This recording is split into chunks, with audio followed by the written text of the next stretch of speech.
Mesdames et messieurs, bienvenue à cette nouvelle édition du Journal de la Ville dont voici les sommaires. Sanctions américaines contre James Kabarebe, ministre rwandais, et Lawrence Kanyuka, responsable du M23, annoncé ce jeudi 20 février 2025 par le département du Trésor américain. Selon le communiqué officiel, Kabarebe est sanctionné pour son rôle clé dans le soutien du Rwanda au M23, un groupe accusé de violation de droits de l'homme en République démocratique du Congo. Agression rwandaise en République démocratique du Congo, la RDC exige un vote public dans les plus brefs délais sur une résolution qui dénonce clairement l'occupation du Rwanda et qui exige le retour de ses troupes. Vous suivrez dans ce journal Thérèse Kaikwamba Wagner lors du Conseil de sécurité des Nations Unies. Après une tournée en Afrique et à l'étranger, la délégation Cinco SCC est de retour en République démocratique du Congo par Lubumbashi où un culte écuménique a été organisé ce jeudi. C'est tout pour les sommaires, mesdames et messieurs. Encore une fois, bienvenue dans ce journal.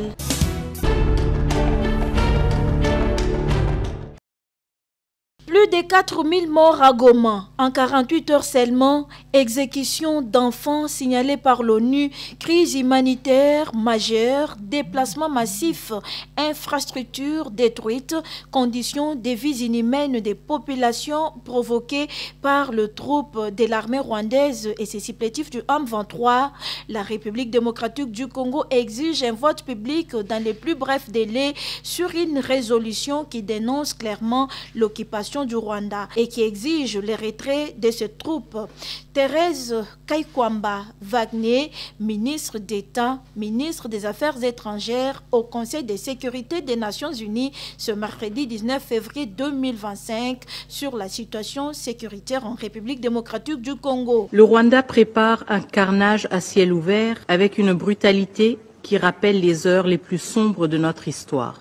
Le 26 janvier, j'avais prévenu. Aujourd'hui, ces mots sont réalité. En 48 heures seulement, plus de 4000 morts à Goma, des hommes et des femmes abattus, des enfants témoins d'exécutions sommaires, tués sans distinction ou exécutés avec une précision glaçante. Nous saluons la récente décision du Conseil des droits de l'homme de l'ONU d'ouvrir une enquête sur les exactions dans l'Est de la RDC, ainsi que l'appel de la CPI à recueillir des éléments de preuve sur ces crimes pour traduire les responsables en justice.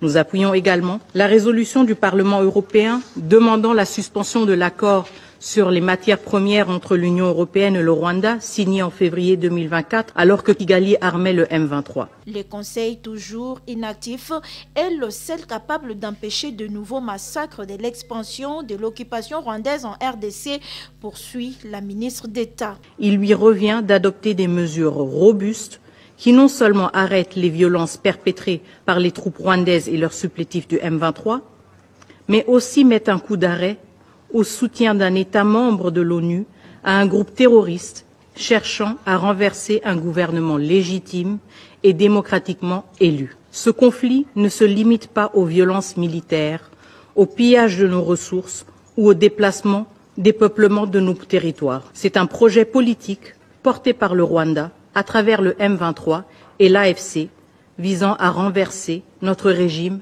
par la force. La République démocratique du Congo a fait le choix de la démocratie et l'a choisi la liberté sous un régime civil et non la soumission aux armes, déclare la ministre d'État au Conseil de sécurité. Nul ne peut nous arracher ce choix, surtout pas un régime qui depuis 3 décennies s'efface derrière un homme qui confond l'État avec son pouvoir personnel. Ce contraste est saisissant. D'un côté, un peuple qui bâtit son avenir sur la volonté populaire, de l'autre, un régime qui ne survit que par la force, l'intimidation et la répression. Aujourd'hui, ce modèle de gouvernance par la peur tente de s'imposer chez nous. Ce n'est pas seulement une guerre pour un territoire, mais une guerre contre notre choix souverain d'un avenir différent.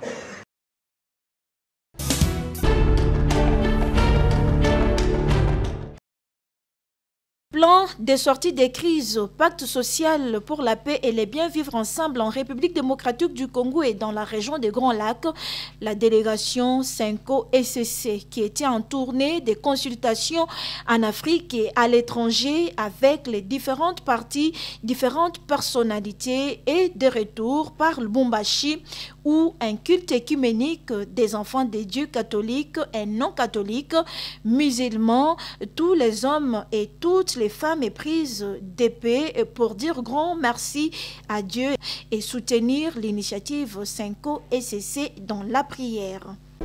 Nous sommes très heureux ici chez nous à Lubumbashi. Nous venons d'accueillir nos pères les évêques dans la délégation SENCO-ECC. Il y a donc une délégation qui venait d'atterrir, une première était déjà arrivée hier. Ce qui était un rêve est devenu chez nous une réalité. Les hommes de Dieu, comme les messagers de la paix pour la RDC, la paix dans les Grands Lacs, sont donc arrivés en bonne et due forme. À l'étape actuelle, nous venons de nous installer à l'archevêché de Lubumbashi pour un petit temps de repos et de préparation. Nous disons grandement merci à notre Dieu pour les avoir guidés, pour les avoir protégés jusqu'à ce stade. Et nous allons continuer à appeler le monde entier, les catholiques de partout, les chrétiens de partout, que nous puissions prier pour eux, soutenir dans la prière cette initiative. La paix qui vient de Dieu, je crois qu'elle peut trouver toutes les solutions à nos problèmes. Par le dialogue, par le pardon, par la réconciliation, autour d'une table, les acteurs directs et indirects, nous vous appelons au nom de l'amour, au nom de la paix, et à venir célébrer ce grand moment qui se passe chez nous à Lubumbashi et à s'unir à nos pères les évêques de la SENCO et de l'ECC pour les autres étapes qu'ils vont devoir nous communiquer.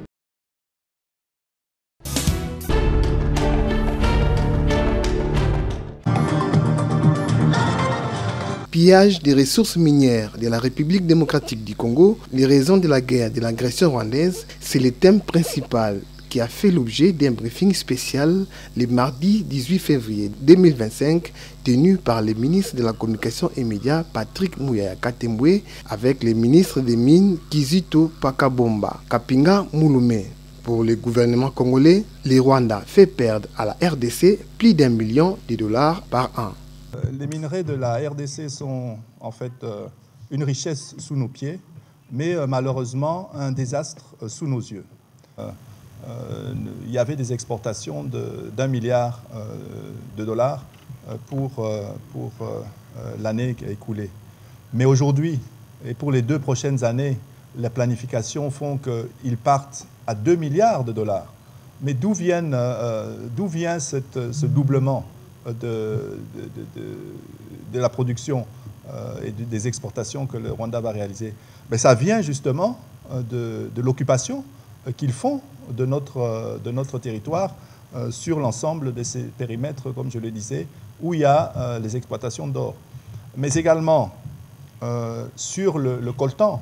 Aujourd'hui, 1 kilo de coltan coûte à peu près 70 $.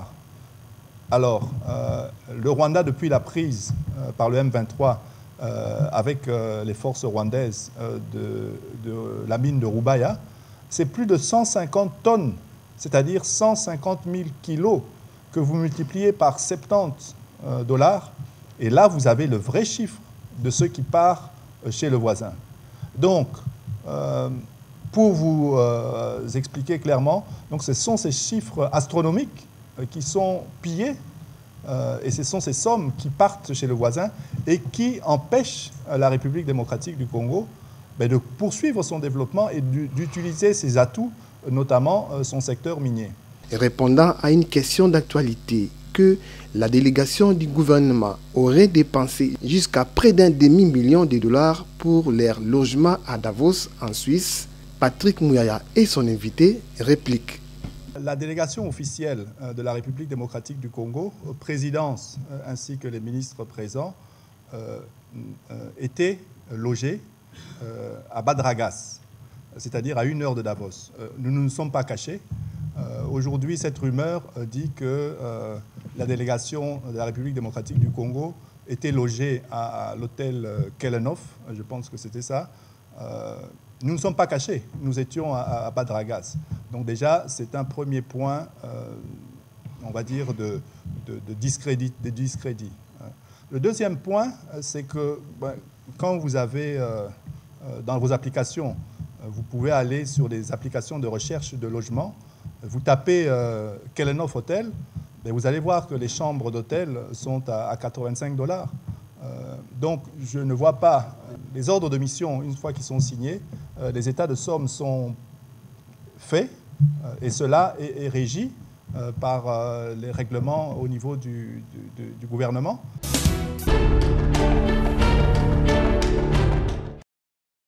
Massacres et tueries dans l'est de la République démocratique du Congo par le Rwanda et ses supplétifs de M23 RDF, plusieurs voix s'élèvent pour dénoncer cette agression rwandaise. Dans une déclaration tenue ce mercredi 19 février 2024 à Kinshasa, l'ASBL Nouvelle Vision de Grande Léopoldville NVGL, qui dirige son président Faustin Bimitia, rappelle le peuple congolais à ne pas s'y tromper des cibles et que cette guerre nous concerne tous.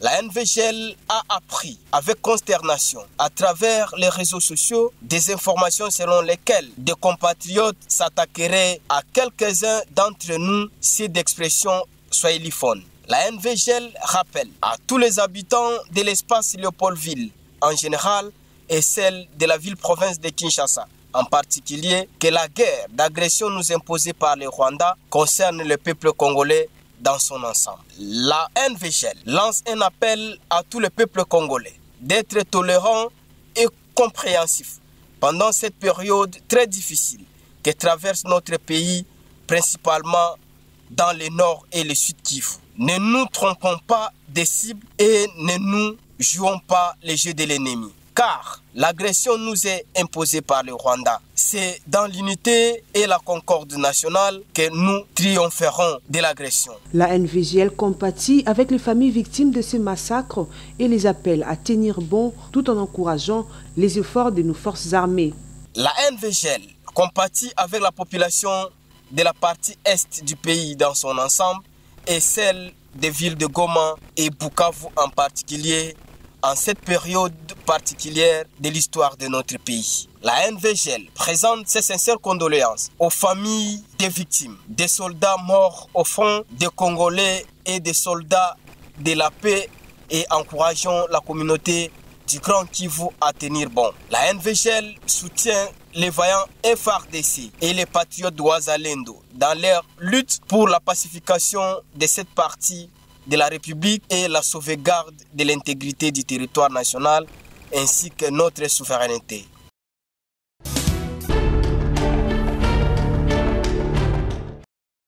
Toujours à Tolo, dans le territoire de Koutou, le gouverneur de la province de Maïndombe, Lebon Kosokivani, au cadre du parti politique Alliance des paysans désœuvrés et de la classe moyenne APOSEM, parti cher à l'honorable Abdon Etina Bekile, a procédé à la pose de la première pierre pour la construction de l'université de Tolo et d'un stade municipal sur l'initiative de l'autorité morale du parti. Je suis très content de poser cette première pierre pour la construction de cette œuvre gigantesque. L'œuvre d'un digne fils du Maïndombe, l'autorité morale Abdon Etina Bekile. Je tiens sincèrement à le remercier parce que c'est une contribution énorme pour notre chère province et pour la cité, la commune rurale de Tolo. Que Dieu puisse les bénir richement et qu'il puisse penser aux autres communes rurales et villages de la province du Maïndombe. Nous sommes très contents par rapport à l'acte qu'il a posé aujourd'hui. Nous sommes là pour concrétiser cela et nous sommes très ravis. Merci. Le numéro 1 de Maïndombe et cadre de la POSEM, profitant de son séjour dans ces territoires, a échangé avec les militants de son parti, mais aussi avec la population de la commune de Tolo sur la situation politique et sécuritaire qui sévit en RDC. Gouverneur de la province azali ko représenter chef de l'État. Azali kuna bisika ye azali awa na mai ndombe mobimba mutu azali ko représenter ye ngai oyo na telemi liboso na bino. Et donc tata mokonzi Félix Antoine Tshisekedi azali na vision munene pona mboka na biso. Et chaque gouverneur na kati ya province na ye esengeli a matérialiser vision oyo ye azali na yango. Na tina yango mwa makambo muke na kolobawa ata soki kozala mwa makasi mais ezali vision ya tata mokonzi ya mboka oyo alingi amona na kati ya ba province. Signalons que le parti politique APOSEM que dirige l'honorable Abdon Etina Bekile est membre de l'Union sacrée et dispose de plus de 12 députés nationaux, plusieurs députés provinciaux et sénateurs.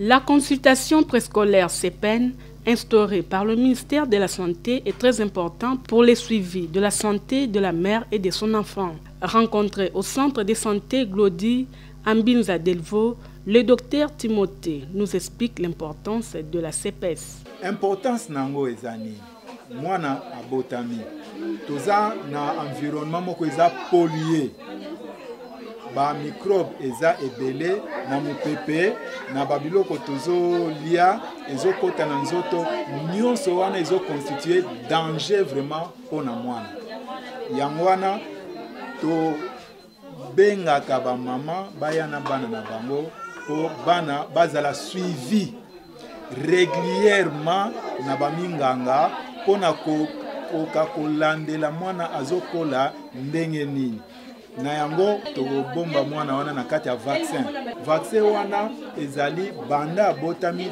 ti akokokisa ba mikolo oyo esengeli notamment une année mobimba ezana ba vaccin oyo ezopesama pona ko batela mwana ko protéger mwana contre ba microbe ya ndenge na ndenge oyo eza na kati ya environnement na biso mwana kola malamu. De son côté, la coucheuse Ngo Imado nous explique comment les femmes sont prises en charge durant la consultation préscolaire. Il faut y avoir mwana na CPS. Pour CPS est très important pour nini. Ezai bande ya kokole ya mwana na so ya mwana tango azokola. Fo mama ayeba ke fo na kenda banda na mwana kilo po ayo moni suki lelo mama ayena mwana kilo. Suki apaiser 5 kilos. Après un mois azana ka 5 kilos 5 mois wata azokola te. Il faut mwana azana 5 kilos 500 sasa musu 6 kilos mwana ndenge azokola malamu. To landeka mama selo ba po ya mwana na CPS c'est le mwana zoma saba kilo bakili po so osaka na mwana mama zo na kilo ya mwana kilo zo matata yake mwana wana azokola malamu to kopesa mama mateya oyo eloko nya yuko sala po ete mwana wana amasaka kilo to pesa ka conseil mama il faut boya na kilo o na kilo nde ekolakisa kokola ya mwana. Elle invite par ailleurs toutes les femmes à suivre cette consultation pour leur bien.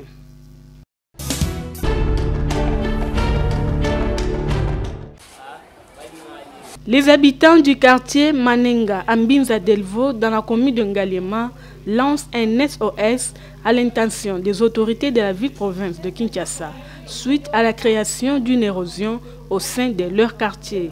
Cette érosion, qui s'est formée il y a de cela plusieurs années, a causé plusieurs dégâts, entre autres disparition de la route principale, écroulement des parcelles et maisons. Face à cette situation, il lance un cri d'alarme.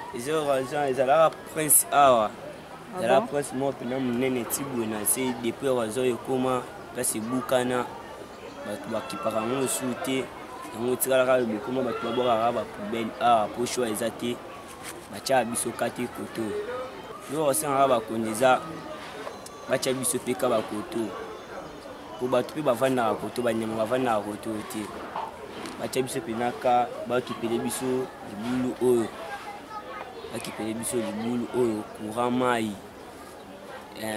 merci na papa moi moki parce que asali effort na et tout à côté si moi pompe koto à côté moi pompe il faut ça passe ça halibulu na moi courant déjà na moi difficulté koto. La population du quartier Manenga espère que leur cri de détresse tombera dans les oreilles des gouvernants.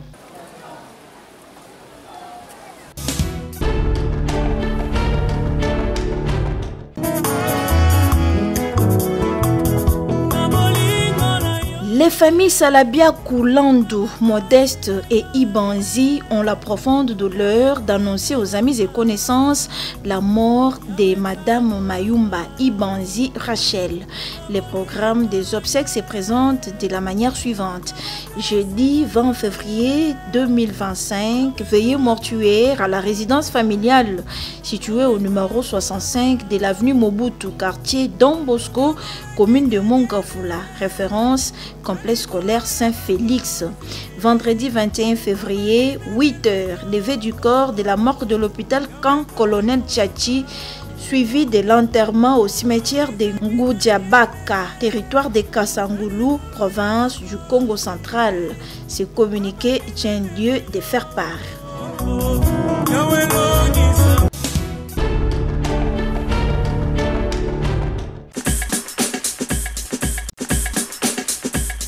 Nous sommes arrivés à la fin de ce journal de la ville. Mesdames et messieurs, merci de l'avoir suivi. Le prochain rendez-vous est fixé pour ce vendredi et d'ici là, portez-vous bien.